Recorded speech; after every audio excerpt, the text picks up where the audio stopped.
I never expected to be sitting in this dim law office, staring at words that somehow hurt more than all the years of subtle cruelty combined. The paper trembled slightly in my hands as I read the line again.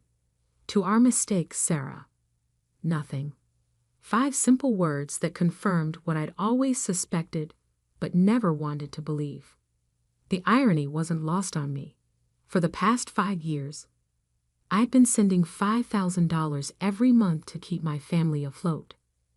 That's $300,000 of my hard-earned money, poured into a bottomless pit of ingratitude. And now, sitting in this leather chair that probably cost more than my first car, I was officially nothing. Miss Evans? Mr. Patterson, the family lawyer, cleared his throat. Would you like a moment? I looked up, meeting his careful gaze. He was trying to be professional, but I could see the discomfort in his eyes. He'd known my family for years, had watched this drama unfold from the sidelines. Now he was forced to be the messenger of my mother's final act of rejection. No, I said, my voice steadier than I felt. Please continue. He shuffled his papers, clearly relieved to move on. As he droned on about the distribution of assets between my father and my sister Marie, I let my mind drift back to where this all began. 5 years ago, I was just starting to find my footing in life. At 25, I had launched my own financial consulting firm. It wasn't much, just me, a laptop, and a tiny office above a Chinese restaurant in downtown Seattle. The smell of Kung Pao chicken would waft up through the floorboards every day around noon, but the rent was cheap, and I was determined to make it work. Then came the call that changed everything. Sarah. My mother's voice had been uncharacteristically fragile that evening. We need to talk about something important. I remember sitting straighter in my chair, my stomach tightening. Important in my family usually meant bad news. Your father's company, there's been a problem. She paused, and I could hear her struggling to maintain composure. The investment didn't pan out. We're going to lose everything. The investment. I'd warned them about that. Dad's company had sunk most of their capital into a risky venture, despite my advice against it. I'd spent years studying finance, had even worked at one of the top investment firms before starting my own business. But what did I know? I was just the daughter who disappointed them by not following the traditional path they'd laid out. How bad is it? I asked, already dreading the answer. We can't make the mortgage payment this month. Her voice cracked. The credit cards are maxed out. Your father, he's not handling it well. I closed my eyes, knowing what was coming next. The subtle guilt trip, the implied responsibility. I'd seen this pattern my entire life, just never on this scale. Sarah, I hate to ask, but how much do you need? The number she quoted made my heart stop. $5,000. That was almost everything I had in my business account. Money I'd been saving to expand my company, to finally move out of that cramped office with its perpetual smell of Chinese food. But they were family. And in our family, that word carried weight. It meant obligation, duty, sacrifice, especially from me. I'll transfer it right now, I heard myself say. That first transfer was supposed to be a one-time thing, just enough to help them get back on their feet. But 1 month turned into 2, then 3, then 12. Each time there was a new crisis, a new reason why they couldn't make ends meet. And each time, I opened my banking app and sent another $5,000. Meanwhile, my sister Marie flourished.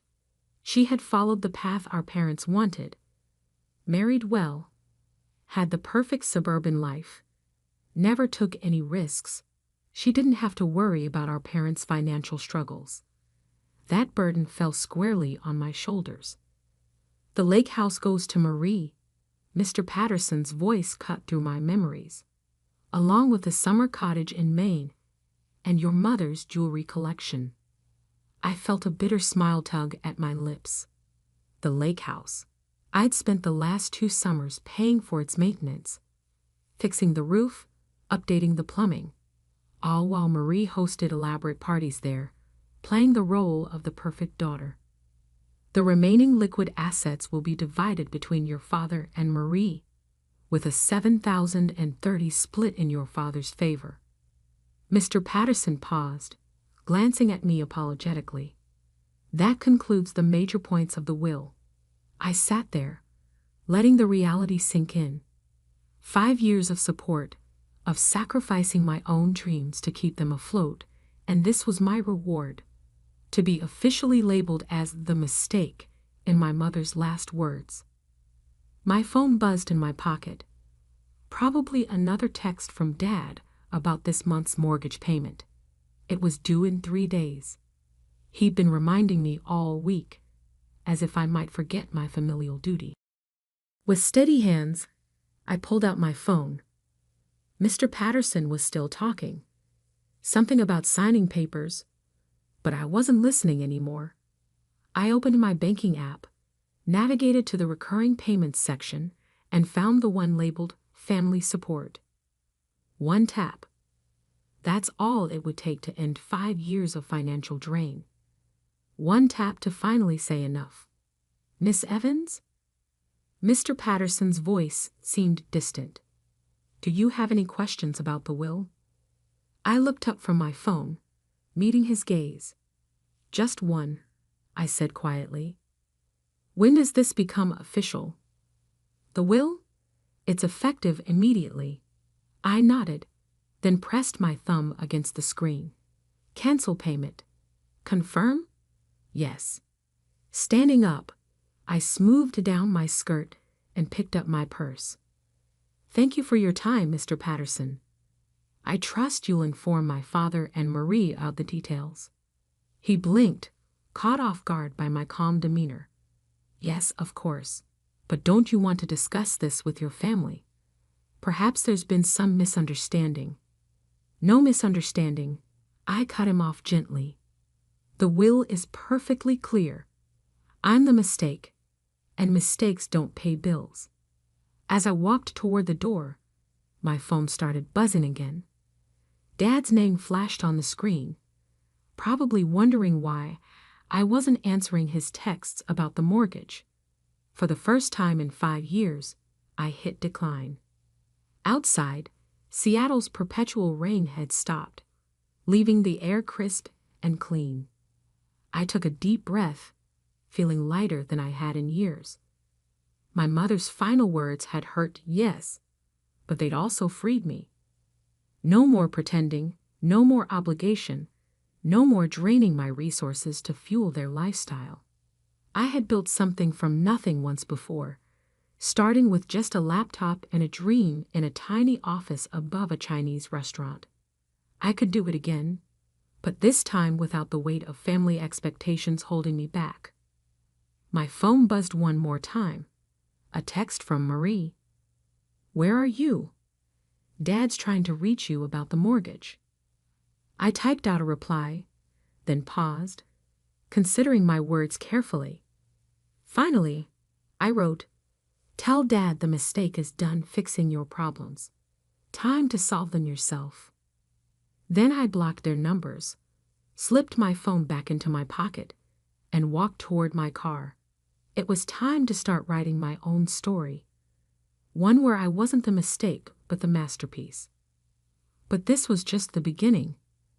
What I didn't know then was that my family's reaction to being cut off would spark a chain of events that would change everything. Their desperate attempts to regain control, their manipulation tactics, and ultimately, their shocking discovery about who I'd become while they were busy dismissing me. All of that was yet to come. For now, though, I just drove home, watching Seattle's skyline grow larger in my windshield. Tomorrow would bring new challenges, but for the first time in years, I was ready to face them on my own terms. The office above the Chinese restaurant was long gone, replaced by a modern space in a high-rise downtown. But sometimes, when I needed a reminder of how far I'd come, I'd order Kung Pao chicken and smile, remembering the girl who started with nothing but determination. That girl wasn't a mistake. She was a force of nature.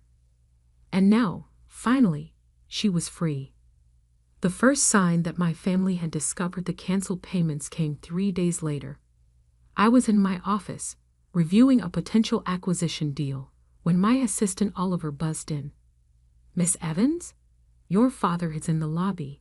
He's quite insistent about seeing you." I glanced at my computer screen. Exactly 72 hours since the mortgage payment was due. Right on schedule. "How insistent?" I asked, already knowing the answer. "He's threatening to call security if they don't let him up." Should I? "No," I cut in, saving my work. "I'll handle this. Send him to conference room P and make sure recording is on." 5 years of managing my family's finances had taught me one thing: always keep records. Something told me I'd need them soon. The conference room was all glass and chrome, with views of Seattle's skyline that usually impressed clients. My father stood at the window, his reflection showing a face I barely recognized. Gone was the confident businessman who dismissed my career choices. In his place stood someone desperate, angry, and dangerous. "The mortgage payment bounced," he said without turning around. "Yes. Your mother just died, Sarah." He finally faced me, using the guilt card he'd played so many times before. "Is this really how you want to honor her memory?" I sat down at the conference table, gesturing for him to do the same. He remained standing. "Mom made her feelings clear in the will," I said calmly. "To quote exactly, 'To our mistakes, Sarah.' Nothing. That was just." He waved his hand dismissively. "Your mother was upset about some things. You know how she got. But this isn't about that. This is about family." "Family." I repeated the word slowly. "Like how you and Marie got everything while I got labeled a mistake." His face darkened. "You're being childish. We need that money. The mortgage is no longer my problem." I stood up, matching his stance. "I've sent you $300,000 over the past 5 years. Money that could have grown my business, bought my own house, built my future. Instead, it went into a black hole of ingratitude." "Ingratitude?" His voice rose sharply. "We gave you everything: an education, opportunities." "That I paid for myself." I cut in. "Full scholarship to college. Worked 3 jobs to cover expenses. The only thing you gave me was the constant reminder that I wasn't good enough." He slammed his hand on the table. The sound echoed through the room, but I didn't flinch. "You ungrateful little." He caught himself, visibly trying to regain control. "Fine. How much?" "Excuse me. How much to make this right? You want a share of the inheritance? Name your price." I laughed, and the sound seemed to startle him more than anger would have. "You still don't get it, do you? This isn't about money. This is about respect, about recognition. Things you and Mom never thought I deserved." "What do you want then?" His voice had turned calculating. I recognized that tone. It was the same one he used in business negotiations. "Nothing," I said simply.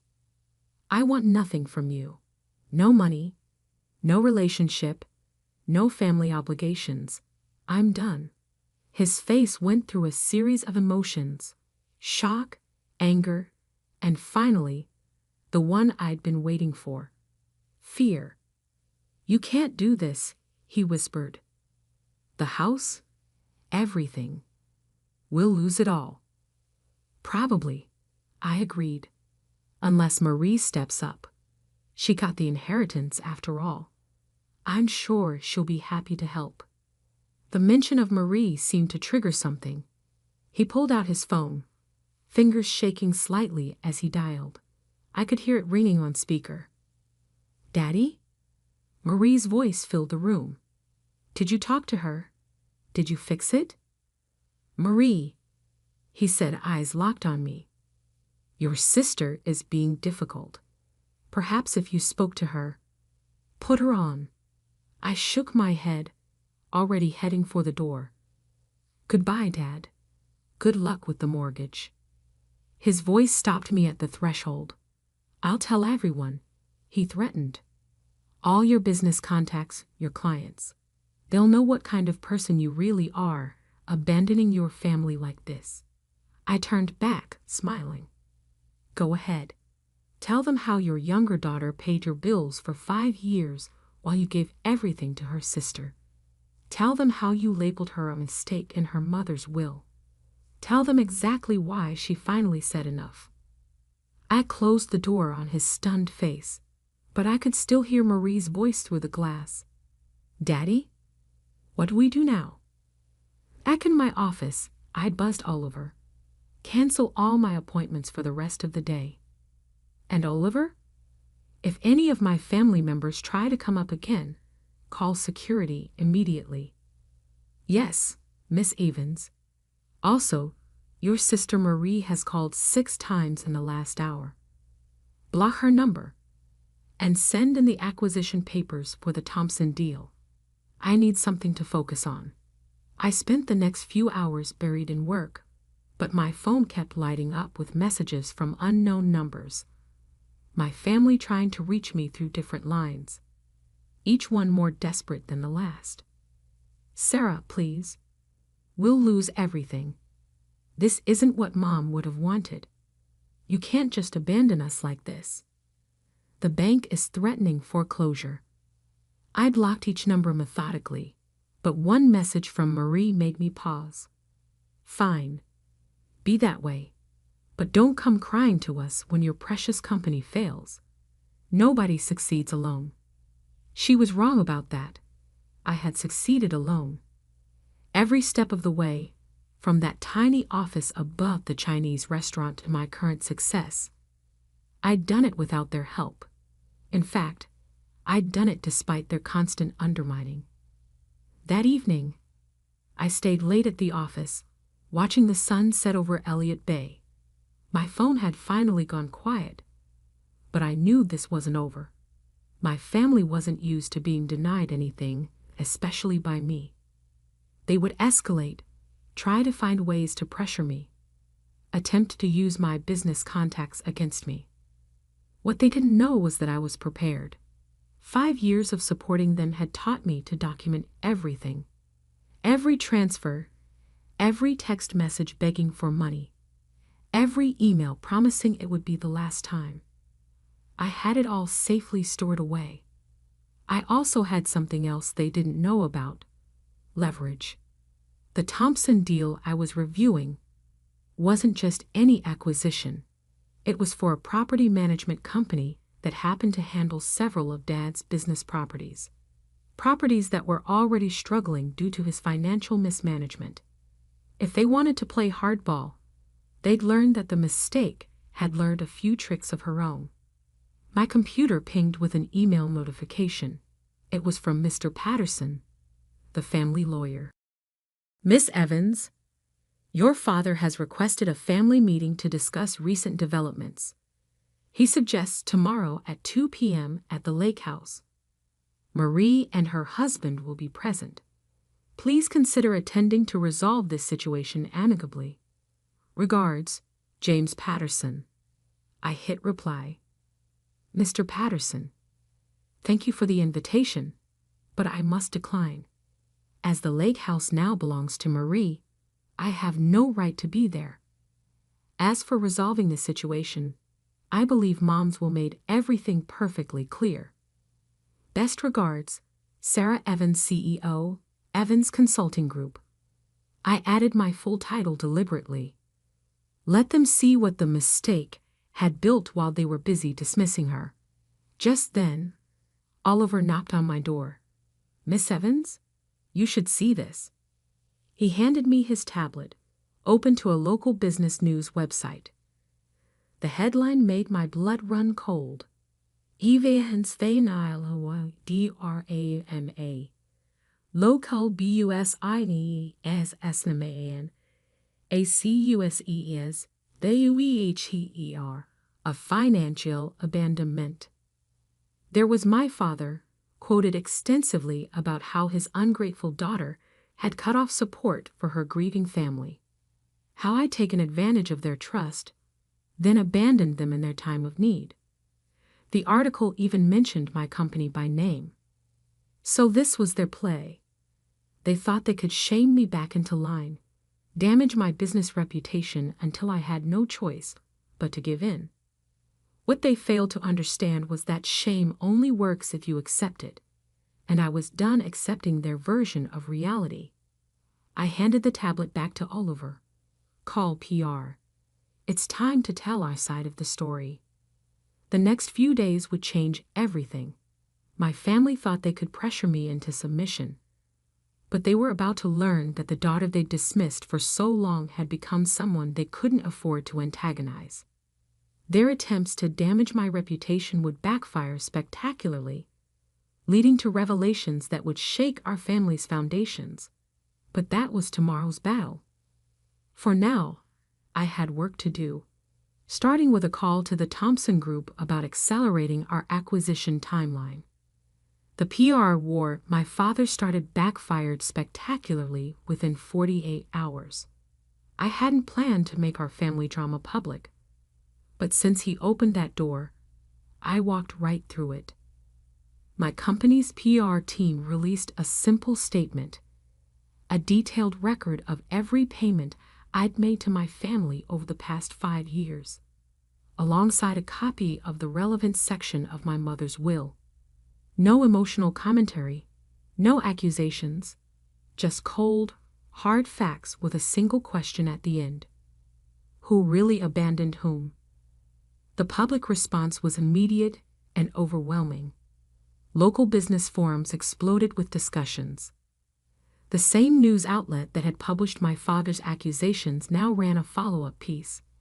Family financial abuse. The dark side of filial obligation. But I wasn't done yet. "The Thompson acquisition papers are ready," Oliver announced, placing a thick folder on my desk. "They're offering a 15% discount if we close by the end of the month." I smiled, opening the folder. Thompson Properties managed 60% of my father's business real estate.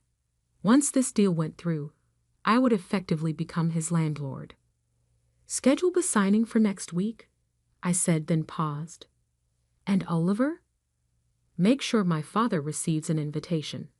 He should know who his new property manager is going to be." The next few days passed in a blur of activity. My family tried everything to regain control. Marie showed up at my office twice, only to be turned away by security.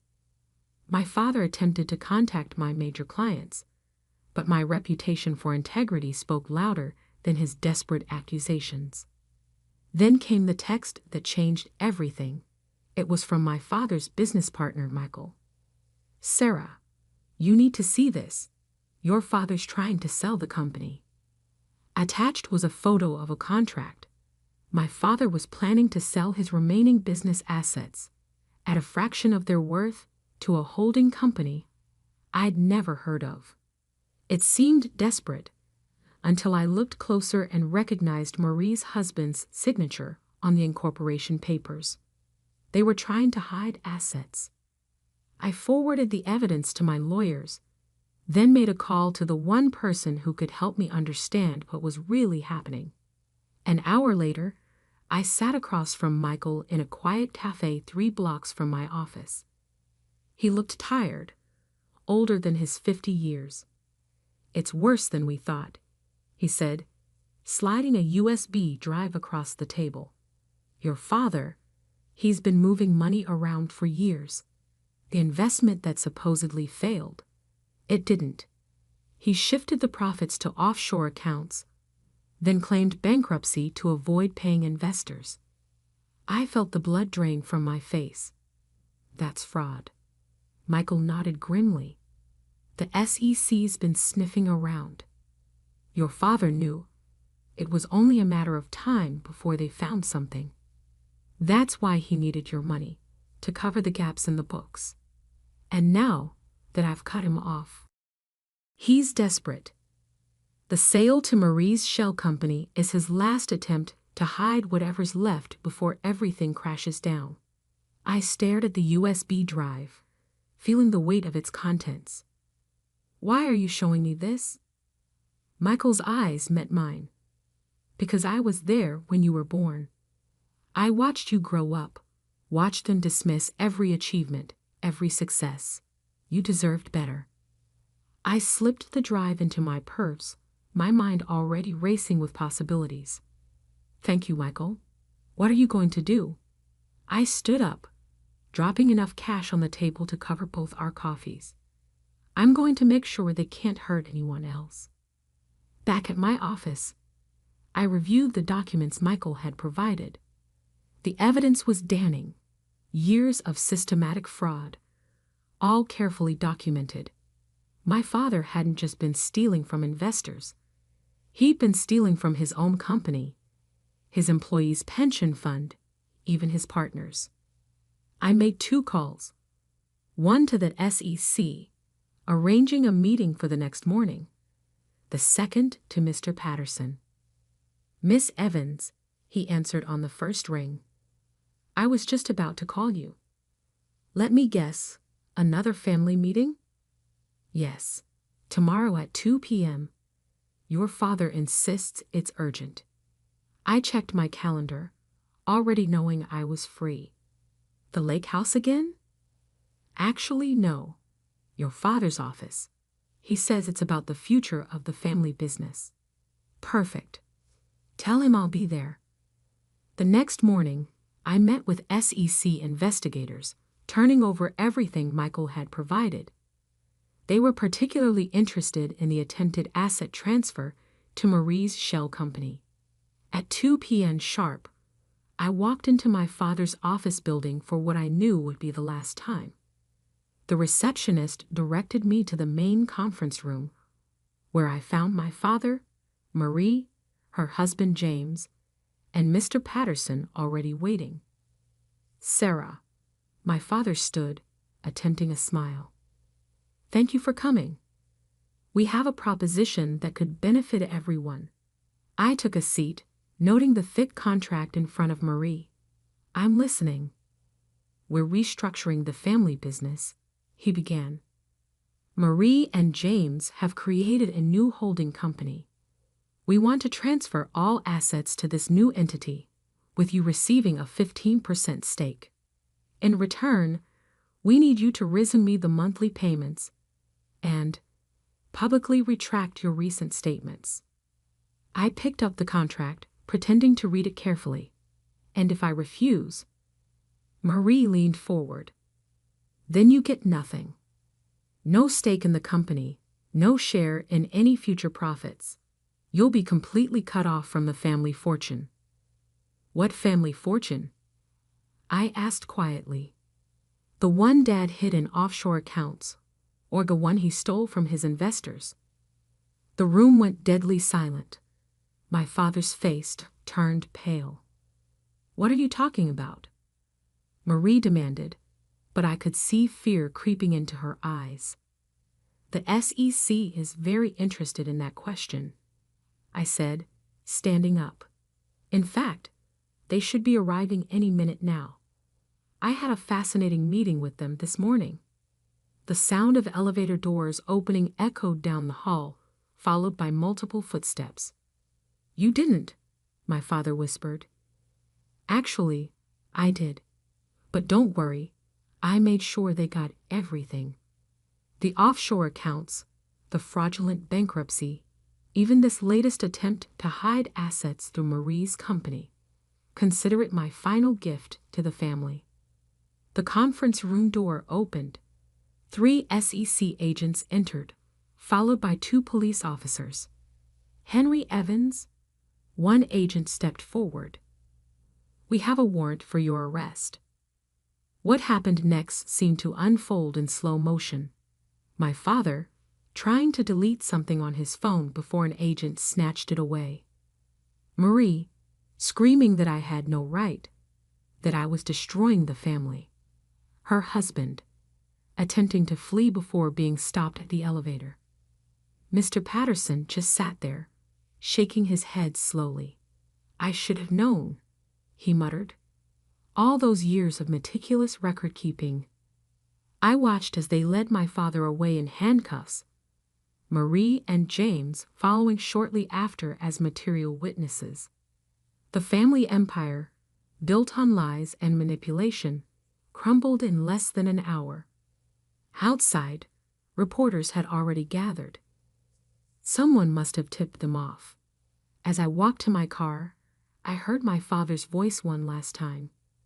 Sarah, you can't do this. We're family. I turned back, meeting his eyes. No, Dad. I'm just the mistake, remember? And this mistake just corrected a lot of wrongs. 3 months later, I sat in my office, reviewing the final report from the SEC investigation. My father had been sentenced to 15 years for fraud and embezzlement. Marie and James got lighter sentences for their roles in the attempted asset concealment. The lake house and other properties were seized and sold to repay investors. Oliver knocked on my door. Miss Evans? The Thompson deal is complete. You now officially own the management rights to all former Evans Properties buildings. I nodded, closing the SEC file. Schedule a meeting with the tenants. I want to discuss modernization plans and potential rent adjustments. Also, he hesitated. There's a letter from your father. I held out my hand, taking the prison-stamped envelope. Inside was a single page. Sarah, I understand now what you meant about respect, about recognition. I'm sorry it took losing everything to see what we had in you. Dad, I folded the letter carefully and placed it in my desk drawer. Maybe someday I'd respond, but not today. Today, I had a company to run and a future to build. My phone buzzed, a text from Michael. Saw the Thompson deal announcement. Your grandfather would be proud. I smiled, remembering the only family member who had ever believed in me. He'd called me his $1,000,000 mistake once, teasing my parents about their short-sightedness. Looking out over the Seattle skyline from my office window, I realized he was wrong. I wasn't a $1,000,000 mistake. I was a $1 billion success story. And I had done it my way, without their help, without their approval, and finally, without their chains holding me back. The mistake had become a masterpiece, and that was the greatest revenge of all.